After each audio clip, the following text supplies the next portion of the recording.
Elle s'occupait d'un bébé brûlé en 1977. Elle ne s'attendait pas à ceci 38 ans plus tard. C'est l'histoire d'une infirmière qui s'est occupée d'un bébé brûlé en 1977. Puis, 38 ans plus tard, quelque chose d'inattendu s'est produit. Cette histoire me fait pleurer à chaque fois que je l'entends, et vous ne voulez certainement pas la manquer. Alors, continuez de regarder la vidéo pour en savoir davantage. Amanda Scarpinati. En 1977, Amanda Scarpinati, qui n'avait alors que 3 mois, a subi un terrible accident.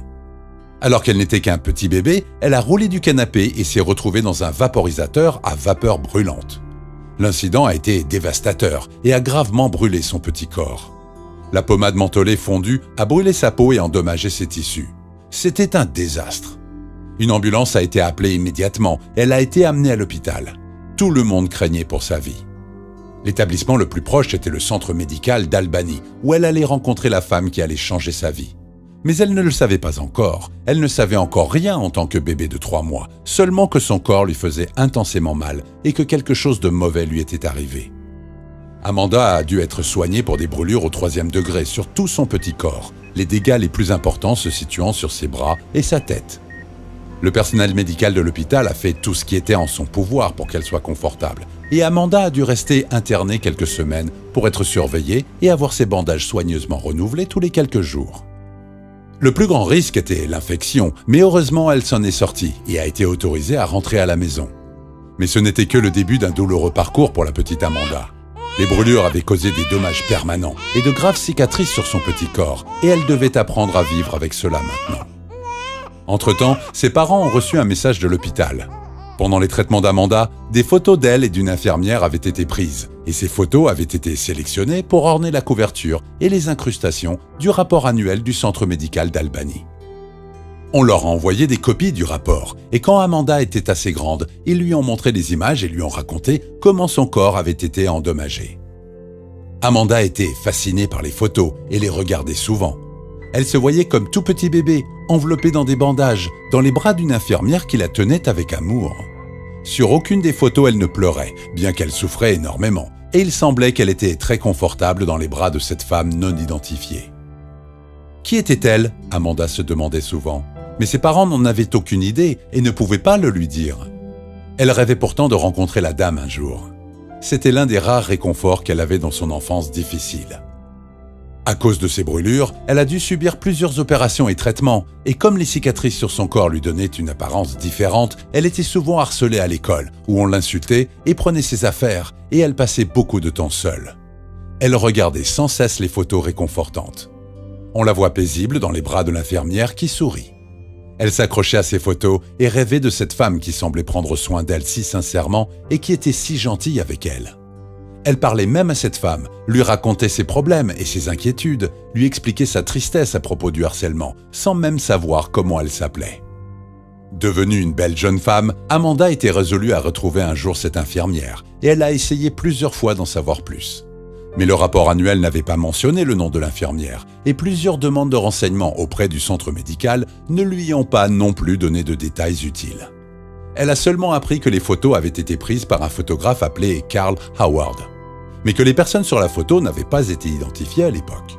C'était comme si personne ne savait qui était cette mystérieuse infirmière qui avait travaillé dans la salle de réveil de cet hôpital en 1977.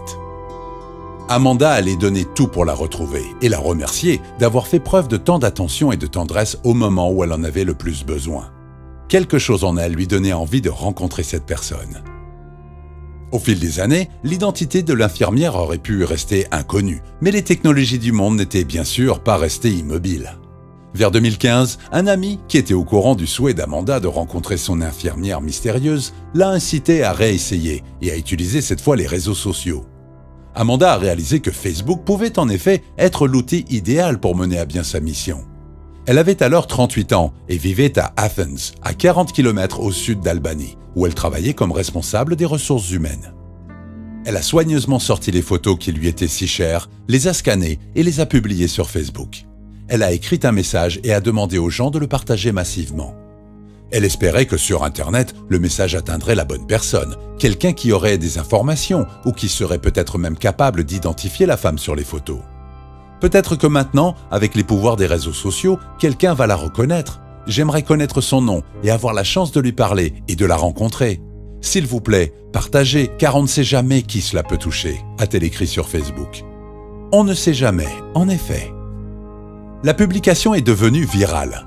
Elle a reçu de nombreux likes et a été massivement partagée. Les gens ont adoré l'histoire et ont sincèrement espéré qu'Amanda trouverait son infirmière. Un jour seulement après avoir publié son message, Amanda a obtenu l'information qu'elle cherchait. Une femme nommée Angela Leary, qui avait été une collègue infirmière au centre médical à l'époque, a reconnu la femme sur les photos. Elle a envoyé un message à Amanda et lui a dit que le nom de l'infirmière était Suzanne Berger. Et que oui, elle était aussi douce et attentionnée qu'elle en a l'air sur cette photo. Elle savait que Sue avait déménagé, mais n'était pas sûre de l'endroit où elle vivait désormais. Mais le nom était tout ce dont Amanda avait besoin pour retrouver son infirmière, maintenant qu'elle avait été identifiée. Elle était aux anges. Après une recherche de plus de 20 ans et 38 ans après que tout soit arrivé, il n'a fallu que 24 misérables heures pour découvrir qui était cette femme. Si seulement elle y avait pensé plus tôt. Mais elle n'aurait pas pu être plus heureuse. Elle avait un nom et assez rapidement, elle a pu avoir le numéro de téléphone de Suzanne Berger. Sue avait 21 ans lorsque les photos ont été prises et venait de terminer ses études à l'université. Amanda fut l'une de ses toutes premières patientes et a définitivement touché son cœur. Elle s'est souvenue du petit bébé qui s'était brûlé comme étant très calme, a-t-elle dit. D'habitude, quand les bébés sortent du bloc opératoire, ils dorment ou pleurent. Elle était si calme et confiante, c'était incroyable. Incroyable en effet. Il s'est avéré que pour Sue, la rencontre dans cette salle de réveil en 1977 avait également eu un impact durable. Elle avait même ses propres copies des photos qu'Amanda avait gardées pendant toutes ces années, et elle les chérissait toujours, tout comme Amanda. Sue s'était toujours demandé ce qui était arrivé à la petite Amanda, et si elle allait bien. Mais elle ne s'attendait pas du tout à avoir soudainement de ses nouvelles, 38 ans après l'avoir tenue dans ses bras. J'étais tout simplement sans voix, et de penser que quelqu'un aurait pu penser à moi pendant toutes ces années et aurait conservé la photo comme je l'ai fait moi-même, a-t-elle affirmé. Sue travaillait toujours en tant que professionnelle de la santé, désormais vice-présidente exécutive du centre de santé du Cazenovia College, à New York, lorsqu'elle a reçu des nouvelles d'Amanda. Le premier coup de fil entre les deux femmes fut incroyablement émouvant, et Sue a déclaré « C'était tellement bon d'entendre sa voix et de l'écouter pendant qu'elle expliquait avec émotion ce qu'elle ressentait. » Bien sûr, elles devaient aussi se rencontrer en personne. Cette rencontre qui se préparait depuis près de 40 ans devait avoir lieu. Elle a été organisée et devait avoir lieu au centre médical d'Albany, où elles ont passé ces moments privilégiés ensemble il y a tant d'années. Les médias allaient également être présents. Ils ne pouvaient certainement pas manquer de couvrir une histoire aussi touchante. Amanda était nerveuse avant l'événement, et lorsqu'elle a enfin vu Sue, elle n'a pas pu retenir ses larmes. « Je n'étais pas préparée à l'émotion que j'ai ressentie en la voyant », a-t-elle déclaré. Après une longue et sincère étreinte entre les deux femmes, Amanda a dit qu'elle avait l'impression de serrer sa mère dans ses bras. Elle s'est exclamée « Oh mon Dieu, tu es réelle !» et elle s'est sentie incroyablement heureuse d'avoir pu remercier Sue en personne pour les soins et l'amour qu'elle lui avait prodigués lorsqu'elle était un petit bébé. Elle attendait ce moment depuis si longtemps qu'elle avait presque perdu tout espoir de le voir arriver un jour. Mais voilà, son souhait le plus cher s'est réalisé et elle a pu regarder cette infirmière aimante dans les yeux et lui exprimer sa gratitude. Sue était également très touchée et ravie de voir qu'Amanda était devenue une belle jeune femme et qu'elle allait bien. Sue a déclaré qu'elle était peut-être encore plus heureuse de ses retrouvailles qu'Amanda. « Je ne sais pas combien d'infirmières auraient la chance qu'une telle chose leur arrive, que quelqu'un se souvienne de vous pendant tout ce temps. Je me sens privilégiée d'être celle qui représente toutes les infirmières qui se sont occupées d'elle pendant toutes ces années, a-t-elle dit. S'il y avait encore des cicatrices sur le corps d'Amanda, elles étaient vraiment peu visibles au premier coup d'œil, et Amanda était éblouissante. Si on regarde de près, on peut voir la ressemblance entre ce minuscule bébé enveloppé dans des bandages blancs et cette belle femme qui se tient debout, aux côtés de son infirmière héroïque. Lorsqu'on lui a demandé si cette rencontre était peut-être le début d'une longue amitié entre les deux, Amanda a répondu « C'est déjà une amitié de longue date. Elle ne le savait tout simplement pas. » Avez-vous déjà utilisé les réseaux sociaux pour retrouver une personne que vous avez connue autrefois et avec laquelle vous n'êtes plus en contact? Dites-le nous dans les commentaires. N'oubliez pas de liker la vidéo si vous êtes également heureux qu'Amanda ait pu réaliser son rêve, de vous abonner à la chaîne si ce n'est pas encore le cas et d'activer la cloche de notification pour ne manquer aucune de nos prochaines vidéos.